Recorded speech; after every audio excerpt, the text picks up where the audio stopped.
Hi and welcome back everybody. This is Kathy with School at Home. We today are going to be talking about the books and the resources that we use to generate our curriculum for the pre-K year. And I'm going to start with my absolute favorite book, the one that I did a lot of referencing from, and that is The Complete Daily Curriculum for Early Childhood. I think this is the only one that they make, which is a shame because I love the style of their lesson plans. You can see it's got very clear topics, ideas for different types of activities and centers and things like that. So it is a definite favorite of mine. Let's see. I have BrainQuest. This one I actually picked up from Walmart a few weeks ago. And as you can see, because I haven't removed the tag, it is less than $12. But I absolutely loved BrainQuest when I was a kid. And these have just a ton of fun activities in them, as well as a mini version of the BrainQuest game in the back that you can punch out.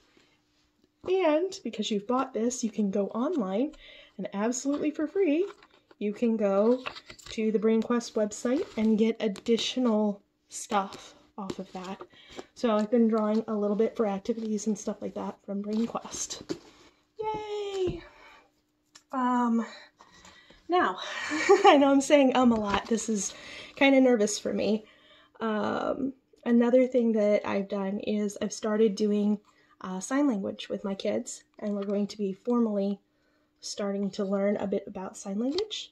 I picked this up at our local Teachers Lounge, which is a store here in Missouri that caters to teachers, obviously. I know a lot of people are like, sign language? I was actually born deaf, something a lot of people don't know about me, and I was deaf until I was 6 years old. Surgery corrected the issue that made it so that I couldn't hear, and life moved on from there. So it's something that has remained near and dear to my heart. I think that more people should be aware of our hearing impaired and non-hearing community.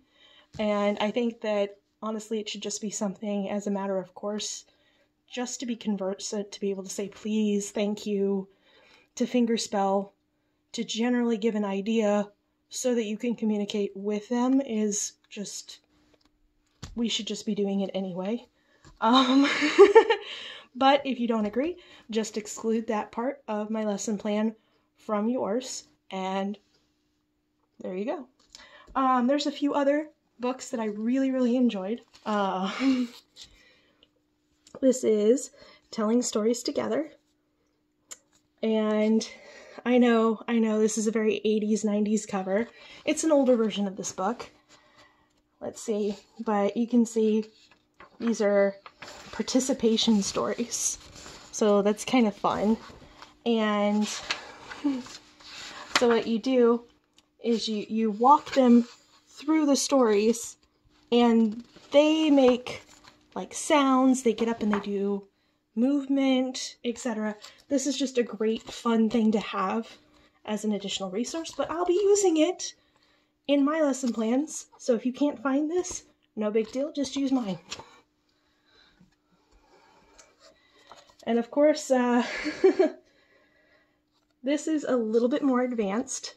This is more of something I got supplementary for my first grader, but the building blocks of this are still applicable in pre-K. The idea of guided reading, self-selected reading, writing, and working with words. Granted, we're starting kind of here and working our way forward, but some of the principles do still apply. This is mostly for my first grader. I figured I'd just include it because, well, let's see. Oh, this one. I used this one a lot. Easy Mazes. This is great for building, like, logic. Oops. There's the receipt. This is great for building reasoning, logic skills, all those good things. And these seem super simple for us, but for a 2-year-old, a 3-year-old, a 4-year-old. These are actually kind of hard. Let's see. Oh, these are some fun ones. Now, these are definitely older, but they have a bunch of different holiday-based activities. These are super fun if you're wanting to do like Thanksgiving, Halloween, Valentine's Day, Earth Day. You can kind of draw from those. And of course, everyone should recognize these because I'm pretty sure these were a staple when we were growing up in the 80s and 90s. Do you guys remember these? Well, they have them still, and you can photocopy these and laminate them, and they're really, really good for printing practice. So that's pretty much what we use. My mom picked up this weather tracker and a book about weather, which we're going to be doing that as a daily part of our morning routine, basically tracking what the weather looks like today, what temperature it is, etc. Just kind of building into their idea of what the season should be, as well as observation skills, etc. I have so much fun doing this, and I'm looking forward to doing this with all of you.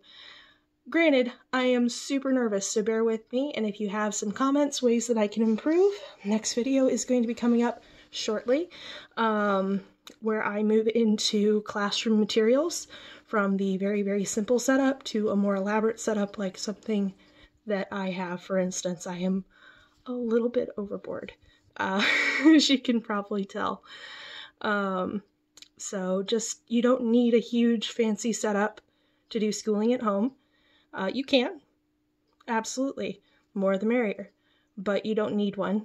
And I'm going to walk you guys through in the next video what a student actually needs to do distance learning.